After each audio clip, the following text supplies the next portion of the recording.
আসসালামাইকুম। আমি এখন কুমিল্লা মেডিকেল কলেজে আছি। খুবই একজন মুমূর্ষু একজন নারীর সম্মুখভাগে আছে। ওনাকে অনেকভাবে আসলে নির্যাতিত করেছে। তো কি হয়েছে ওনার মুখ থেকে আমি এখন শুনি। আমার নাম মাহফুজা। আমার বাপের বাড়ির নাম হচ্ছে বিজিপুর দিগলগাঁও। আমার বাবার নাম হয়েছে জয়নাল আবদিন। আমার মাথার নাম হয়েছে ফাতেমা বেগম। আমার স্বামীর নাম রুবেল মোল্লা। আমি আজকে দীর্ঘ 2021 সাল থেকে আমি নির্যাতনের শিকার। আমি সইতে সইতে এখন পর্যন্ত সহ্য করে আসলাম। কিছুদিনের মধ্যে আমি যখন থানায় অভিযোগ জানাই, তারপর আমাকে ঘরে এসে রান্দাও দিয়ে ঘর থেকে বাহির করে নিয়ে যে কোনো মুহূর্তে যা পারছে কোবাইছে। তারপর অনেকে ছিল আমাকে ধরে নাই। এরপরে আমার এক বাসুরে আমার হাসপাতাল আনছে। তারপর আলম মোল্লা আমার দেবরের নাম, আলম মোল্লা। আর স্থানীয় দেওরা বরুড়া, দেওরা মোল্লা বাড়ি। থানা হয়েছে বরুড়া, গ্রামের নাম হয়েছে দেওরা মোল্লাবাড়ি। আর আমার শ্বশুরের নাম হয়েছে মুসলিম মোল্লা, শাশুড়ির নাম হয়েছে সূর্যবান। আমার দেবর যে আমাকে নির্যাতন করেছে তার নাম হয়েছে আলম মোল্লা। সবসময় আমি তার কাছে নির্যাতনের শিকার হয়ে আসছি। আমি যে কোনো মুহূর্তে ঘরে থাকলে সে আমার ঘরে থেকে এটা যে কোনো আসবাবপত্র লুটপাট করে নিয়ে যায়। আমার একটা গরু ছিল, গাভিন গরু ছিল, ওইটা চুরি করে নিয়ে গেছে। আমি আমার শ্বশুরের থেকে জায়গা কিনছি, কিনা আমি থাকতে আছি, আমার কিছু দিছে না।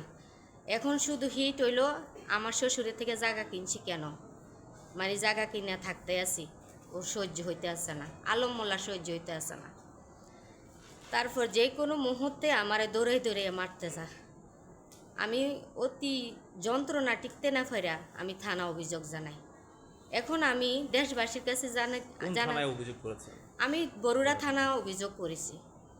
আমি দেশবাসীর কাছে জানাতে চাই যে আমার এই যে ন্যায্য বিচার হোক। আমাকে অনেক অপমান করেছে, আমি টিকতে না ফেরে আমি এই পথ বাঁচতে নিয়েছি। আপনারা আমাকে সহযোগিতা করেন। মূলত আপনার সাথে যিনি আপনাকে আঘাত করেছেন, আপনি বলতে চাচ্ছেন ওনার কি কারণে স্পেসিফিকলি ভাবে আপনাকে আঘাত করেছে, কেন? হ্যাঁ, কোনো ইয়ে লাগে, উদ্দেশ্য লাগে না। হ্যাঁ, যে কোনো মুহূর্তে আসে, মানে আমার একটা সমস্যা ফাইলে আসে দৌড়াইয়া দাউড়াইয়া কোবাইতো। আমার উড়ান থেকে গাছ কোবাইয়া নিয়ে আসা, আমার জায়গার মাইতে গদ তোলা।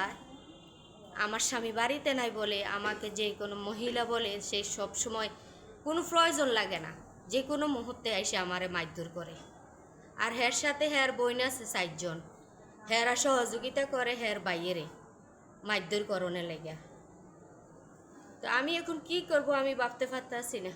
আমার স্বামী তো এখন প্রবাসে আছে। আমি দেশবাসীর কাছে বিচার চাই, আপনারা আমাকে সহযোগিতা আপনি করেন। ঘটনাস্থল কোথায় আবার একটু কালিকে বলেন। আমার ঘটনাস্থল হয়েছে দেওরা মোল্লা বাড়িতে, আমার স্বামীর বাড়িতে। বুঝতে পেরেছি। আর আপনি অভিযোগটা করেছেন কবে থানায়, বগুড়া থানায়? 4 দিন হবে। হবে। এই অভিযোগ করার পরে কি অভিযোগ আপনাকে আক্রমণ করাতে করেছে? আমি যে কেস তোলার জন্যে উসুল্লা খুঁজা আমার ঘরে যাই কোবাইছে। আমি মানে অভিযোগ দিলাম কেন, এটাই এখন বর্তমানে দোষ। আপনি যে অভিযোগটা করেছিলেন, অভিযোগ কেন করেছিলেন? মানে অভিযোগ আমারে দাও লইয়া দৌড়ে গেছে, আমারে মারছে, আমার বাচ্চারে নির্যাতন করছে। তখন আমি 2021 সাল থেকে আমারে মারতো, আমি কোনো কে মেরেছে? আমার আলম মোল্লা মারছে। যখন আমি প্রতিবাদ করি নেই, এখন আমার সন্তানদেরকে উপর নির্যাতন করে, তখন আমি প্রতিবাদ করতে অভিযোগ দিয়েছি।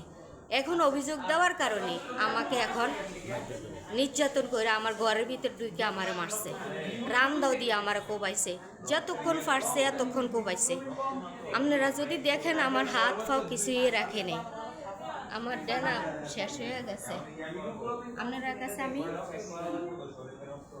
বিচার চাই।